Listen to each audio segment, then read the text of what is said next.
kuidas sa tajud, kas elul ja kirjandusel on väga suurt vahet? Kas sul on selliseid elamusi olnud, kas on elu, kas on kirjandus? No, midagi ebatavalist. No, kas on elu või on kirjandus? Ma ei tea, minu elus nagu tihtipeale, päris tihti on selliseid hetki, et ma mõtlen, et äkki ma olen sattunud mingi loo sisse, mille on keegi valmis kirjutanud.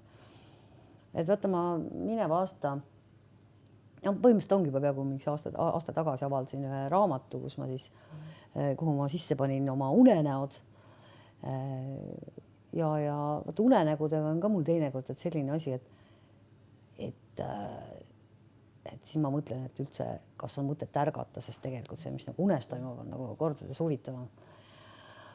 Aga jah, just. Või kumb on suurem reaalsus? Kas see, mida ma nagu unes näen või see, mis on tegelik ja tajutav? Et aga võib-olla ma üldse olengi mina võib-olla elangi hoopis tükis kellegi peas ja keegi on minu välja mõelnud ja keegi on välja mõelnud, et sina istud praegu siin minu vastas on ju ja siis räägid muga. Aga aastaid tagasi juhtus siuke huvitav lugu,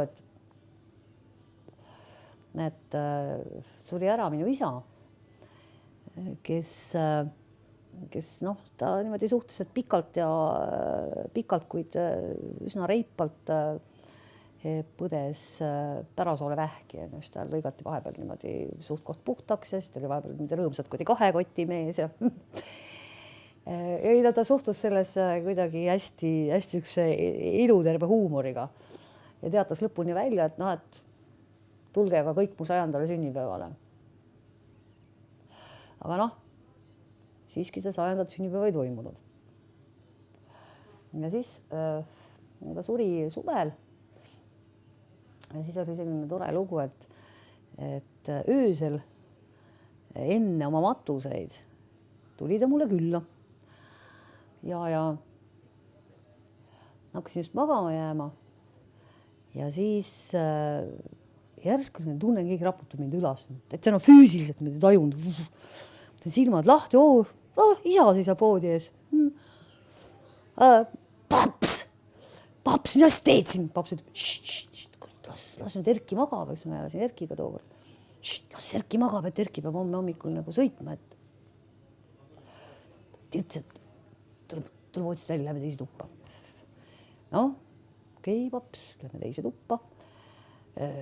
Kuule, tirts, et sul nagu mingit naps on kodus. Küsib minu surnud isa minu käest. Tal olid jalas olid hallid püksid, ülikonna püksid.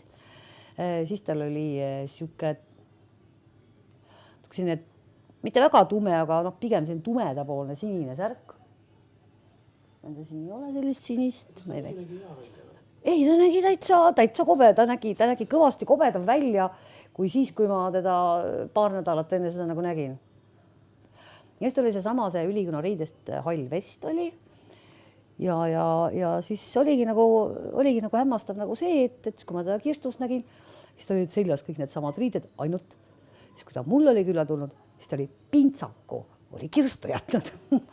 Mis ma tulen pintsakuga siin niimoodi väga ametlikult.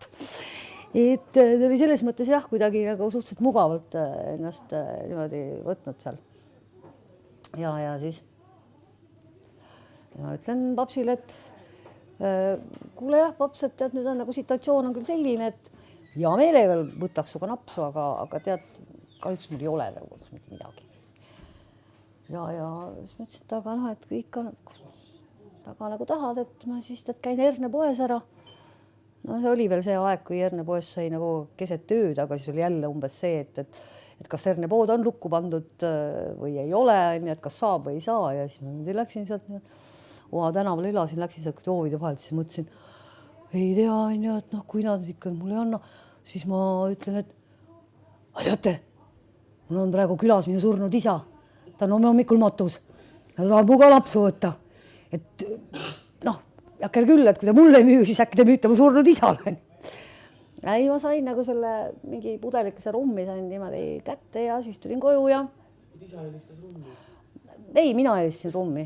Paps ütles, et noh, võta mis tahad, eks ole, ütles, et noh. Nii, tulin koju. Siis meil oli seal kamin oli ja siis panin kaminasse siukse väikese, noh, paps ütles, et pane sinna väike siuke, panin see väikse tulekese, küünlakese panin laua peale. Istusime seal kahekesi. Isa istus siis seal ja siis valasin endale, valasin isale ja siis ajasime seal juttu ja siis kui hakkasin nagu napsu võtma, küsin, noh, paps, et aga sulle kuidas siis, et sa siis nagu võtad. Ja siis ütles, et viska sinna tulle, et siis ma saan sealt kätte. Ja siis me niimoodi ajasime ja mitu tundi vestlesime papsiga. See oli hästi hullult tore kogemus. Kuidas ta lahkus siis ruumist? Ma ei oskagi öelda, mingi ette lihtsalt läks minema, aga siis jättis ukse lahti ja siis tuli, siis hakkasid igasugused tulema, siis tuli see Juhan Viiring on just, kuule, mul on üks mingi luuletus kirjutamata, ma kirjutasin selle üles, ma ei mäleta seda praegu, aga noh, paraku see tuli nagu läbi minu ajuvõreni, et see ei olnud nagu ka päris autentne Viiring. Et ma ei oskagi nagu öelda, et kui ma nüüd selle avaldan, et kas ma nagu kirjutan selle alla oma nime või mitte. Aga meil anti märku, et... Aga kas see on sinu meelest sügavalt tartulik elamus? Kas oleks võinud ka kuskil mujal? Ma arvan, et minu jaoks oleks võinud olla ka kusagil mujal, aga kuna see toimus Tartus, siis noh, see on konkreetselt praegu küll ja hästi selline tartulik. Sa võiksid selle kirja panna? No ma arvan, et eks ma seda vast teen ka kunagi.